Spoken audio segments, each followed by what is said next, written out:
ज्योति तिहारी सतत जलेगी, आया हूँ उजाला लेने, प्रभु आया उजाला लेने। ज्योति तिहारी सतत जलेगी, आया हूँ उजाला लेने, प्रभु आया उजाला लेने।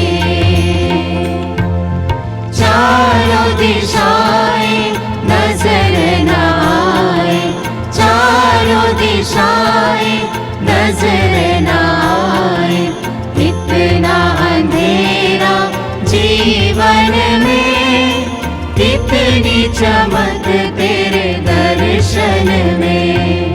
ज्योति तिहारी सतत जलेगी, आया हूँ उजाला लेने, प्रभु आया उजाला लेने।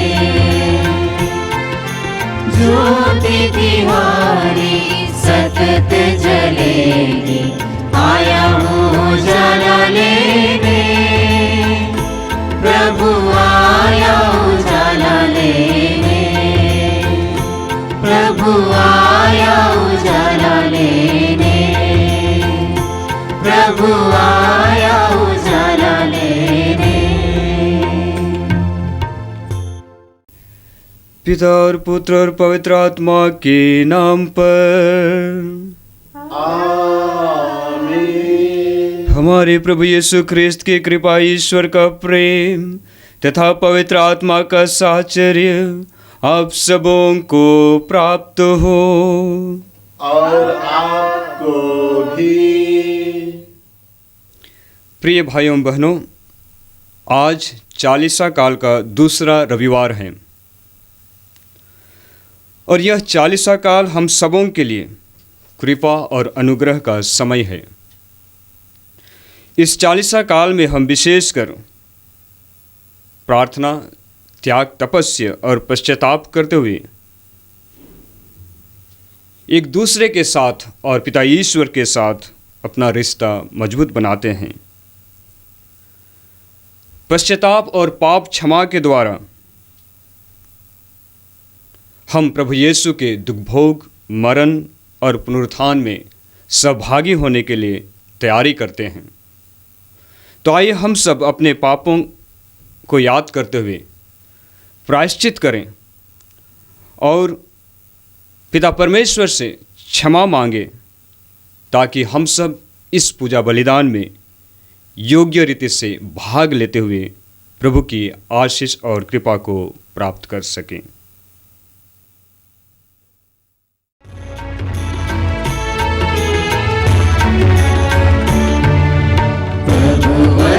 हम पर दया करो, दया करो प्रभु, दया करो, प्रभुवर हम पर दया करो, दया करो प्रभु, दया करो।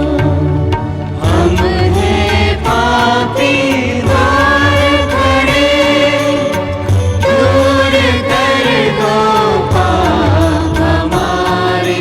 हम हैं पापी द्वार खड़े, दूर कर दो पाप हमारे, दूर कर दो पाप हमारे। प्रभुवर हम पर दया करो, दया करो प्रभु, दया करो, प्रभुवर हम पर दया करो, दया करो प्रभु, दया करो। सर्वशक्तिमान ईश्वर हम लोगों पर दया करे और हमारे पाप क्षमा कर हमको अनंत जीवन प्रदान करे। आमीन। हम प्रार्थना करें। हे ईश्वर, तूने हमें आदेश दिया है कि हम तेरे प्रियतम पुत्र की शिक्षा पर कान दें। तेरा वचन हमारी अंतरात्मा का भोजन बने, हमारी आत्मा की आंखें स्वच्छ हो जाएं और हम तेरी महिमा के दर्शन से आनंद मनाएं। यह हमारी प्रार्थना है हमारे प्रभु और तेरे पुत्र यीशु ख्रिस्त के द्वारा, जो ईश्वर होकर तेरे तथा पवित्र आत्मा के साथ युगानुग जीते और राज्य करते हैं। सर्वशक्तिमान पिता परमेश्वर आत्मा जीवा को शुद्ध करे, जिससे प्रभु के वचन की तृष्णा सके।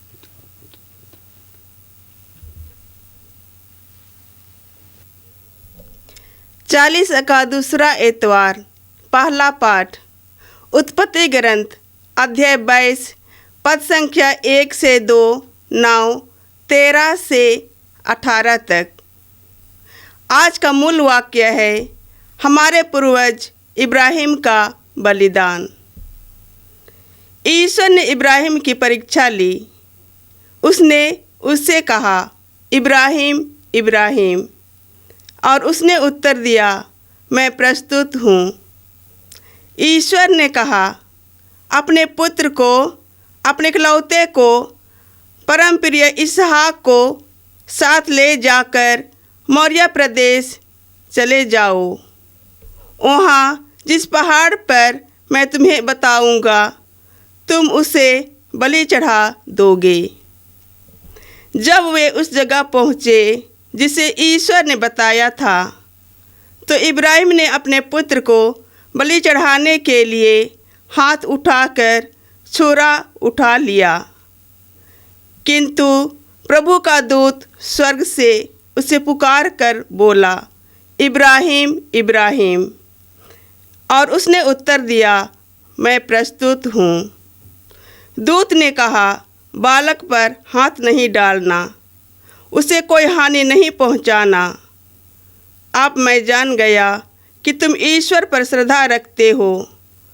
तुमने मुझे अपने पुत्र, अपने इकलौते पुत्र को भी देने से इनकार नहीं किया।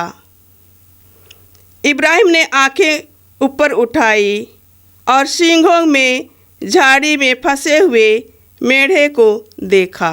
इब्राहिम ने जाकर मेढ़े को पकड़ लिया और उसे अपने पुत्र के बदले बलि चढ़ा दिया। ईश्वर का दूत इब्राहिम को दूसरी बार पुकार कर बोला, यह प्रभु की वाणी है, मैं शपथ खाकर कहता हूँ, तुमने यह काम किया है। तुमने मुझे अपने पुत्र को, अपने इकलौते पुत्र को भी देने से इनकार नहीं किया। इसलिए मैं तुम पर आशीष बरसाता रहूँगा। मैं आकाश के तारों और समुद्र तट के बालू की तरह तेरे वंशजों को असंख्या बना दूँगा, और वे अपने शत्रुओं के नगरों पर अधिकार कर लेंगे। तुमने मेरी आज्ञा का पालन किया है, इसलिए तेरे वंश द्वारा पृथ्वी के सभी राष्ट्रों का कल्याण होगा। यह प्रभु की वाणी है। ईश्वर को धन्यवाद। यीशु मेरा जीवन, यीशु मेरा रक्षक, तब मैं किससे डरूं। यीशु मेरा जीवन, यीशु मेरा रक्षक, तब मैं किससे डरूं। यीशु मेरी ज्योति, मेरा सहायक, तब मैं किससे डरूं। यीशु मेरी ज्योति, मेरा सहायक, तब मैं किससे डरूं। यीशु मेरा चरवाहा, उसकी भेड़ में, तब मैं किससे डरूं। यीशु मेरा चरवाहा, उसकी भेड़ में, तब मैं किससे डरूं। तब मैं किससे डरूं। यीशु मेरा जीवन, यीशु मेरा रक्षक, तब मैं किससे डरूं।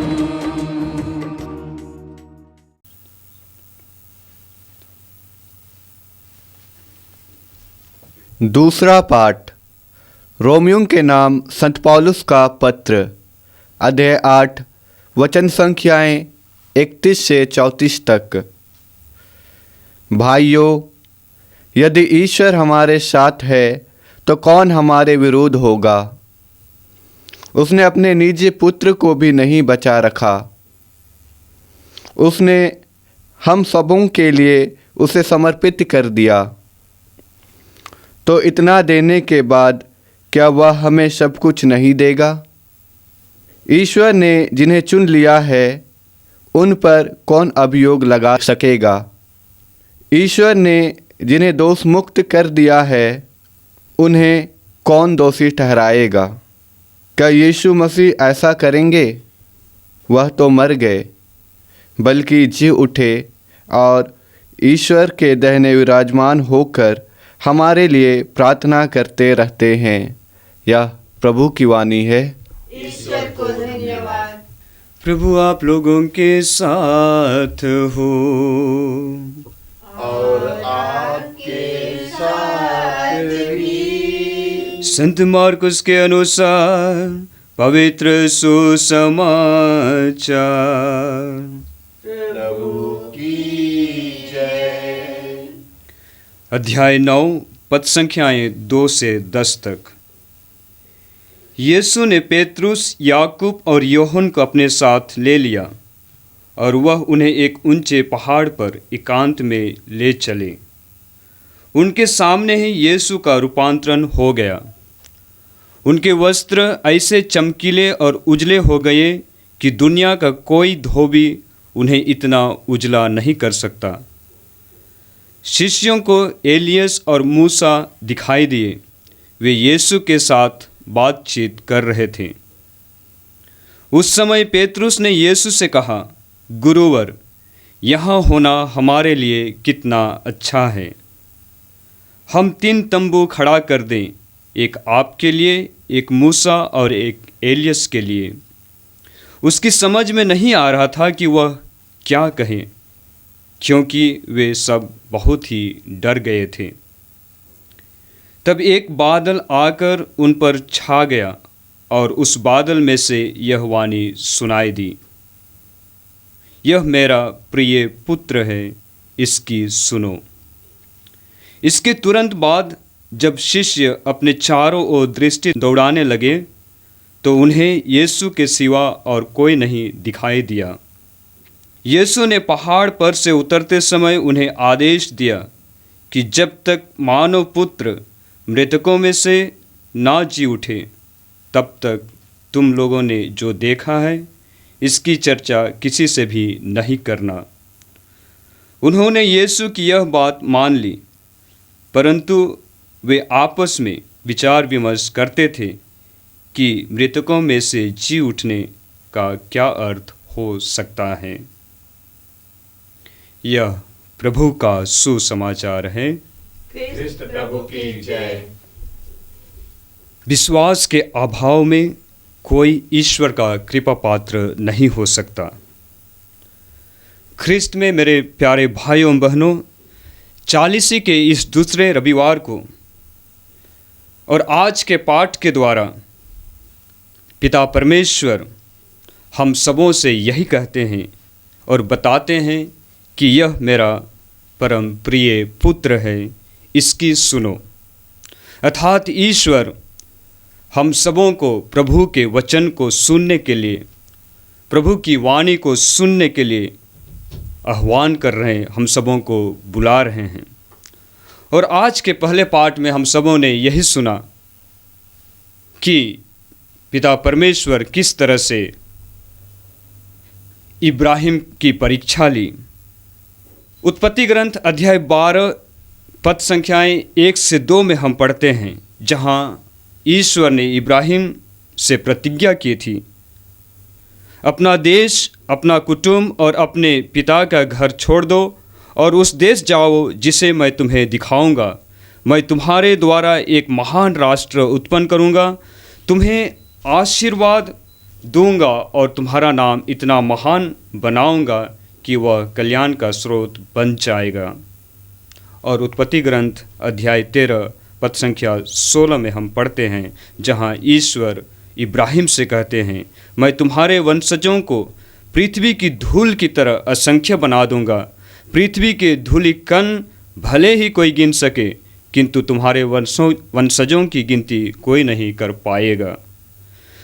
जब पिता परमेश्वर इब्राहिम से इस तरह की प्रतिज्ञा की थी, और आज के पाठ में हम सुनते हैं कि ईश्वर इब्राहिम से कहते हैं कि अपने पुत्र को, अपने इकलौते पुत्र को, परमप्रिय इसहाक को साथ ले जाकर मोरिया देश जाओ, वहाँ जिस पहाड़ पर मैं तुम्हें बताऊंगा उसे बलि चढ़ा देना। बहुत सालों के बाद इब्राहिम को एक पुत्र प्रदान किया था, और उसी पुत्र को ईश्वर इब्राहिम से कहते हैं कि वह उसे बलि चढ़ाए। हम अनुमान लगा सकते हैं कि इब्राहिम के हृदय में किस तरह से दर्द हुआ होगा, किस तरह से पीड़ा हुआ होगा, किंतु वह ईश्वर के आज्ञा का पालन करते हुए वह अपने पुत्र को बलिदान चढ़ाने के लिए तैयार हो जाते हैं और उसे मोरिया पहाड़ पर लेकर जाते हैं। और जब इब्राहिम अपने पुत्र को बलि चढ़ाने के लिए अपने हाथ में छुरी लिया और उसे उठाया कि स्वर्गदूत ने उसे इब्राहिम इब्राहिम कहकर पुकारा। इब्राहिम ईश्वर के आज्ञा का पालन करते हुए अपने पुत्र को बलिदान चढ़ाने के लिए जिस तरह से वह मोरिया पहाड़ पर ले जाते हैं, ईश्वर इब्राहिम से प्रसन्न हो जाते हैं, खुश हो जाते हैं और इब्राहिम के लिए बलिदान चढ़ाने के लिए उसका प्रबंध करते हैं। ये दोनों घटनाएं आज जो इब्राहिम अपने पुत्र को बलि चढ़ाते हैं और जो घटना ताबोर पर्वत पर प्रभु यीशु के साथ और उनके शिष्यों के साथ हुआ, उसमें काफ़ी समानताएं हैं। इसहाक इब्राहिम का एकलौता एवं परमप्रिय पुत्र था, उसी तरह से प्रभु यीशु पिता परमेश्वर के एकलौते परमप्रिय पुत्र थे। इब्राहिम ने होम की लकड़ी इसहाक पर लाद दिया था और उसे मोरिया पहाड़ की ओर ले लिया था। उसी तरह से प्रभु यीशु भी अपने कंधों पर लकड़ी अर्थात क्रूस ढोकर कालवारी पर्वत पर आगे बढ़ते हैं। इसहाक को बलि चढ़ाने के लिए मोरिया नामक पहाड़ पर ले जाया गया, उसी तरह प्रभु यीशु को बलिदान चढ़ाने के लिए कलवारी पहाड़ पर ले जाया गया। पुराने व्यवस्थान में इब्राहिम ने प्रतीकात्मक रूप से जो किया उसे प्रभु यीशु ने स्वयं बलिदान देकर पूर्ण किया। प्रभु यीशु उस क्रूस के बलिदान से पहले अपने शिष्यों को ईश्वरीय महिमा को बताना चाहते थे। प्रभु यीशु अपने उस क्रूस बलिदान से पहले अपने शिष्यों को अपने दुखभोग, मरण और पुनरुत्थान के बारे में शायद बताना चाहते थे, इसीलिए वह उन्हें ताबोर पर्वत पर लेकर जाते हैं। और वहाँ जब प्रभु का रूपांतरण हुआ तब बादल से यह वाणी सुनाई दिया, यह मेरा परम प्रिय पुत्र है, इसकी सुनो। और आज का दूसरा पाठ भी इस बात की पुष्टि करता है कि प्रभु यीशु ईश्वर का निजी पुत्र अर्थात परम प्रिय पुत्र है। और हम संत यूहन्ना के सुसमाचार अध्याय 3 पद संख्या 16 में पढ़ते हैं, जहाँ वचन हम सबों को बताता है कि ईश्वर ने संसार को इतना प्यार किया कि उसने उसके लिए अपने इकलौते पुत्र को अर्पित कर दिया, जिससे जो उसमें विश्वास करता है उसका सर्वनाश ना हो बल्कि अनंत जीवन प्राप्त करे। और आज के दूसरे पाठ में प्रभु का वचन कहता है कि उसने अपने निजी पुत्र को भी नहीं बचाया, उसने हम सब के लिए उसे समर्पित कर दिया। आज के पाठ मानव जाति के प्रति ईश्वर के असीम प्रेम को दर्शाता है और उस प्रेम से हमें कोई वंचित नहीं कर सकता है। जिस तरह से संत पौलुस रोमियों के पत्र में कहते हैं, ना विपत्ति, ना अत्याचार, ना भूख, ना नग्नता, ना जोखी ना ही तलवार। और उस प्रेम में बने रहने के लिए पिता ईश्वर प्रभु यीशु के रूपांतरण के दृश्य द्वारा हम सबसे एक ही बात कहते हैं, यह मेरा प्रिय पुत्र है, इसकी सुनो। हमें पिता ईश्वर के असीम प्रेम में बने रहने के लिए हमें प्रभु यीशु की बात को सुनना होगा, प्रभु यीशु के वचन को सुनना होगा और उसे अपने जीवन में पालन करते हुए उसे ग्रहण करना होगा। क्योंकि जब जब हम ईश्वर के आज्ञाओं का पालन करते हैं, उनके वचन को सुनते हैं और उसे अपने जीवन में ग्रहण कर उस पर चलते हैं, ईश्वर हमारे जीवन में सब कुछ का प्रबंध करता है। हमारे जीवन में धैर्य एवं साहस उत्पन्न होता है और हम विश्वास में मजबूत हो जाते हैं। हमारे जीवन में उन्नति होती है, आशीष एवं कृपा की बरसात होती है। और जब जब हम पवित्र यूखरिस्तीय समारोह में भाग लेते हैं और रोटी और दाखरस को बलि स्वरूप चढ़ाते हैं, प्रभु यीशु उस रोटी और दाखरस को अपने शरीर और रक्त में परिवर्तन कर देते हैं और हमें आध्यात्मिक रूप से शक्ति एवं सामर्थ्य प्रदान करते हैं। आइए इसी विश्वास के साथ हम अपने विश्वास को प्रकट करें। मैं स्वर्ग और पृथ्वी के सृजनहार सर्वशक्तिमान पिता परमेश्वर पर विश्वास करता हूँ और उसके इकलौते पुत्र हमारे प्रभु यीशु ख्रिस्त पर, जो पवित्र आत्मा के द्वारा घर में पड़ा, कुंवारी मरियम से जन्म लिया, पोंतुस पिलातुस के समय दुख उठाया, क्रूस पर ठोका गया, मर गया और गाड़ा गया, लिम्बुस में उतरा, तीसरे दिन मर्दों में से जी उठा, स्वर्ग पर गया और सर्वशक्तिमान पिता परमेश्वर के दाहिने ओर विराजमान है। वहाँ से जीवित और मृतकों का न्याय करने आएगा। मैं पवित्र आत्मा, पवित्र कैथोलिक कलीसिया, धर्मियों के सहभागिता, पापों की क्षमा, देह का पुनरुत्थान और अनंत जीवन पर विश्वास करता हूँ। आमीन। प्यारे भाइयों एवं बहनों, यह 40 का पुण्य समय है। इसमें हम यीशु ख्रिस्त की मृत्यु और पुनरुत्थान की स्मृति मनाने की तैयारी करते हैं। इसलिए हम परम दयालु पिता से निवेदन करें, कलीसिया अपने प्रभु यीशु के समान 40 दिनों तक प्रार्थना और तपस्या करते रहे। इसके लिए हम पिता परमेश्वर से प्रार्थना करें। हे पिता, हमारी प्रार्थना सुन। हे सर्वशक्तिमान पिता परमेश्वर, आज हम पूरी कलीसिया को आपके पावन चरणों में अर्पित करते हैं।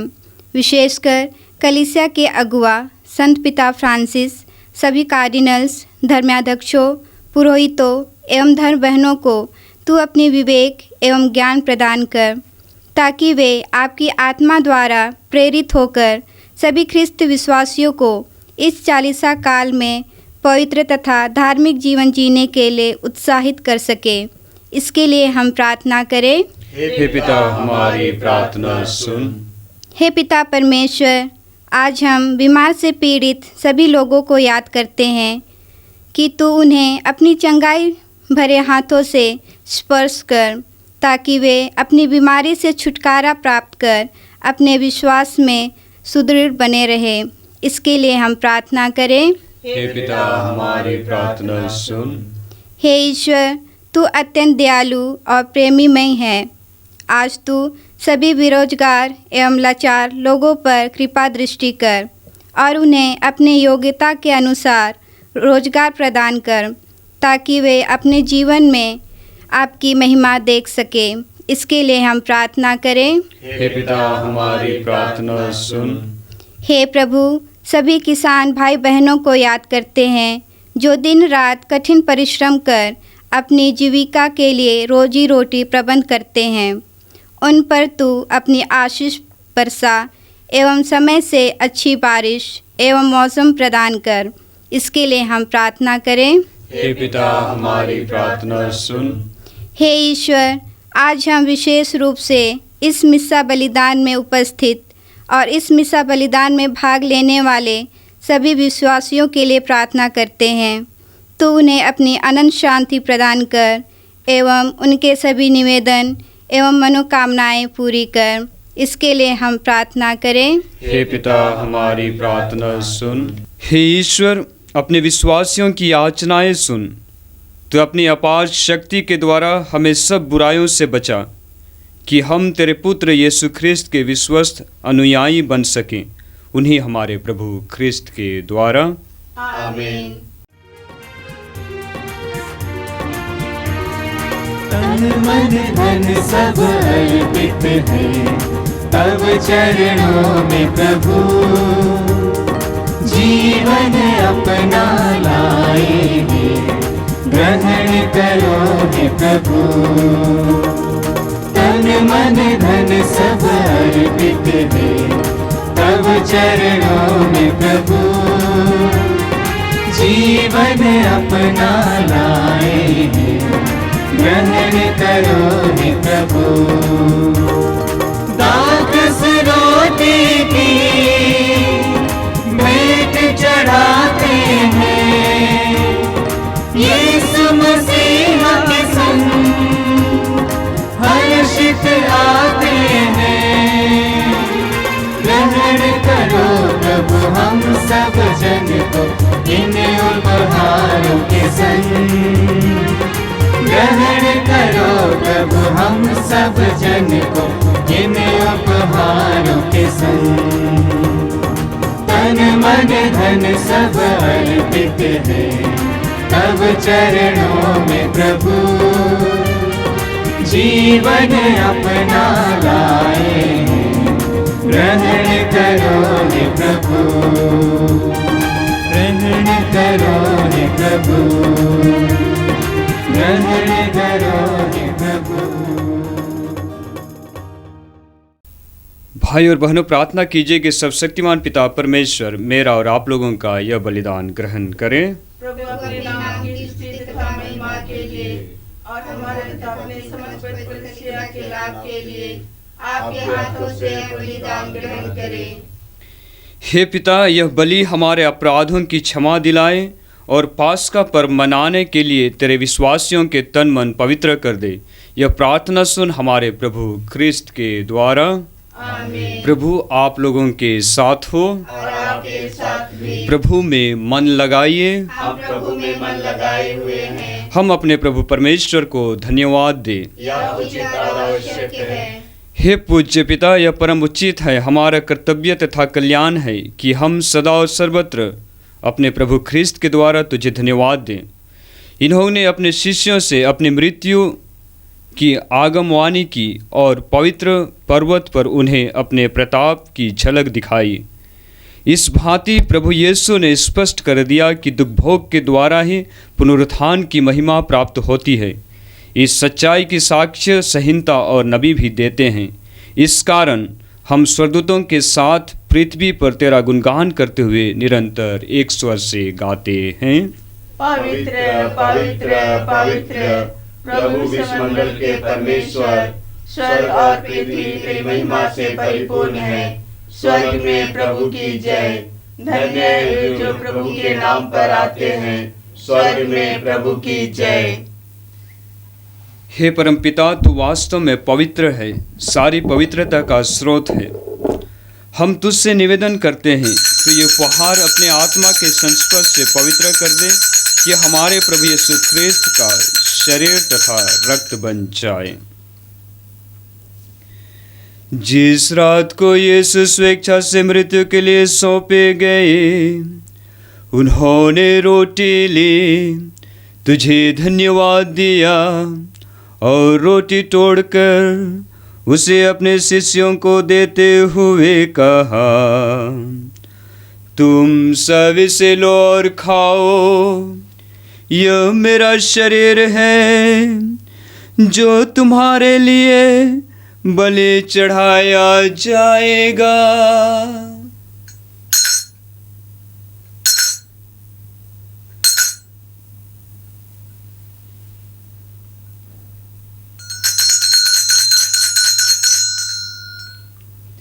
इसी भांति भोजन के बाद उन्होंने कटोरा लिया, तुझे धन्यवाद दिया और उसे अपने शिष्यों को देते हुए कहा, तुम सब इसे लो और पियो, यह मेरे रक्त का कटोरा है, नवीन और अनंत व्यवस्थान का रक्त, जो तुम्हारे और सबों की पापों की क्षमा के लिए बहाया जाएगा।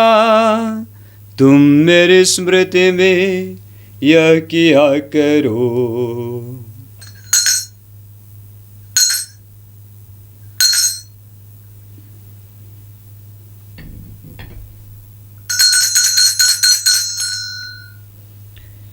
यह है हमारे विश्वास का रहस्य। ख्रिस्त प्रभु मर गए, ख्रिस्त प्रभु जी उठे, ख्रिस्त प्रभु महिमा के साथ फिर आएंगे। हे परमपिता, यह आज्ञा मानकर हम अपने प्रभु की मृत्यु और पुनरुत्थान की स्मृति में तुझे जीवन की रोटी और मुक्ति का कटोरा चढ़ाते हैं। हम तुझे धन्यवाद देते हैं कि तूने हमें अपने सम्मुख उपस्थित होने और अपनी सेवा करने का सौभाग्य प्रदान किया है। हमारा नम्र निवेदन है कि हम सब जो ख्रिस्त का शरीर तथा रक्त ग्रहण करते हैं, पवित्र आत्मा के द्वारा एकता के सूत्र में बंधे रहें। प्रभु और हमारे संत पिता फ्रांसिस, हमारे धर्माध्यक्ष यूजिन जोसेफ और सभी याजकों के साथ विश्व भर में फैली अपनी कलीसिया की सुधि ले तथा इसे प्रेम में सिद्ध बना दें। हे प्रभु, हमारे उन भाई बहनों की भी सुधि ले जो पुनरुत्थान की आशा में परलोक सिधार चुके हैं। उन्हें और सभी मृतकों को अपने पुण्य दर्शन का सौभाग्य प्रदान कर हम सब पर दया दृष्टि डाल कि हम भी अनंत जीवन के सौभागी बने और ईश्वर की माता धन्य कुमारी मरियम, संत जोसेफ, प्रेरितगण और सब संतों के साथ जो युग युग में तेरे विश्वस्त सेवक सेविकाएं बने रहें, तेरा स्तुतिगान कर सके तेरे पुत्र यीशु ख्रिस्त के द्वारा। आइए हम एक साथ पवित्र तत्व की स्तुतिगान करें। इन्हीं प्रभु ख्रिस्त के द्वारा, इन्हीं के साथ और इन्हीं में, हे सब शक्तिमान पिता परमेश्वर, पवित्र आत्मा के साथ तुझे समादर तथा महिमा युगानुयुग मिलती रहती है। आमीन, आमीन, आमीन।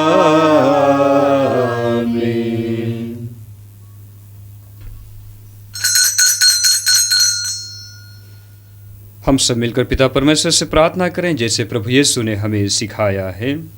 हे हमारे पिता जो स्वर्ग में है, तेरा नाम पवित्र किया जाए, तेरा राज्य आवे, तेरी इच्छा जैसे स्वर्ग में है वैसे इस पृथ्वी पर भी पूरी हो।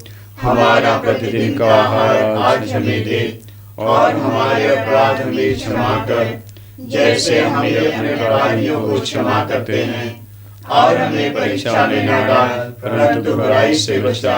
आमीन।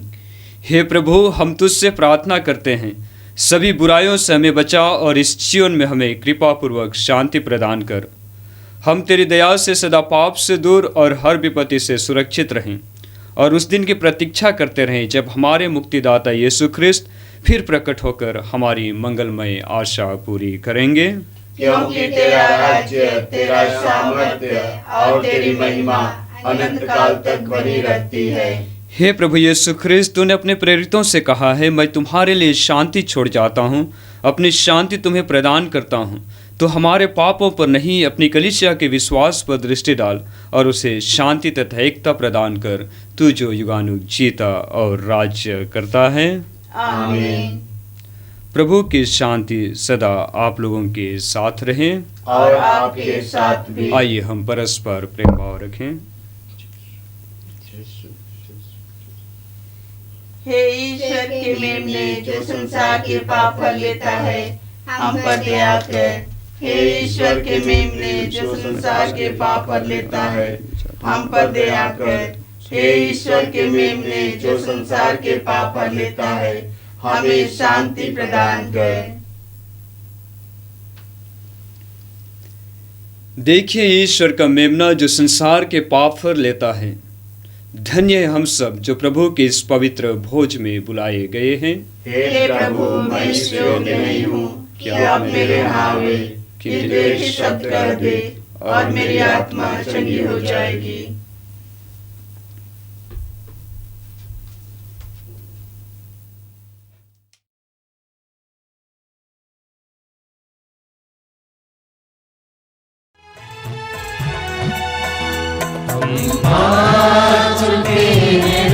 रोटी प्रभु और तेरे बदन की चमकी है आज ज्योति तेरे ही प्रेम रस की।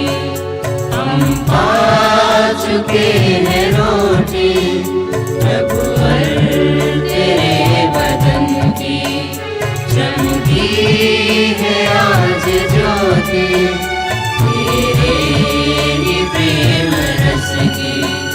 जिन्हें मिल गई ये रोटी पापों की जिंदगी में, जिन्हें मिल गई ये रोटी पापों की जिंदगी में, पापों की जिंदगी में सब धुल गए गुनाह भी मिली राह जिंदगी में, सब धुल गए गुनाह भी मिली राह जिंदगी में। हम पा चुके हैं रोटी प्रभु और तेरे बदन की चमकी है आज ज्योति तेरे ही प्रेम रस की, तेरे ही प्रेम रस की। हम प्रार्थना करें। हे प्रभु, हमने दिव्य संस्कार ग्रहण किए हैं और कृतज्ञतापूर्ण हृदय से तुझे धन्यवाद देते हैं, क्योंकि तू इस पृथ्वी पर भी हमें स्वर्गीय वस्तुओं के सौभागी बना दे। यह कृपा कर हमारे प्रभु ख्रिस्त के द्वारा। आमीन। प्रभु आप लोगों के साथ हो। और आपके साथ भी। सर्वशक्तिमान ईश्वर पिता और पुत्र और पवित्र आत्मा आप सबों को आशीर्वाद प्रदान करें। आमीन। हम सब विदा ले। प्रभु की शांति सदा हमारे साथ रहे। ईश्वर को धन्यवाद।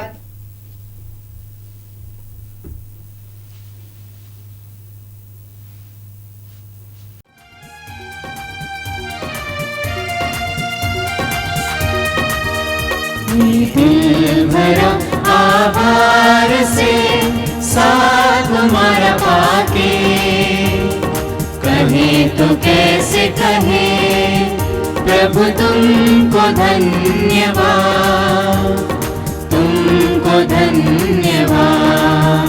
ये दिल भरा आभार से साथ तुम्हारा पाके, कहे तो कैसे कहे प्रभु तुमको धन्यवाद, तुमको धन्यवाद। ये दिल भरा है प्यार से जो मिला तुमसे, ये दिल भरा है प्यार से जो मिला तुमसे, कहे तो कैसे कहे प्रभु तुमको धन्यवाद, तुमको धन्यवाद। ये दिल भरा आभार से साथ तुम्हारा पाके, कहे तो कैसे कहे प्रभु तुमको धन्यवाद,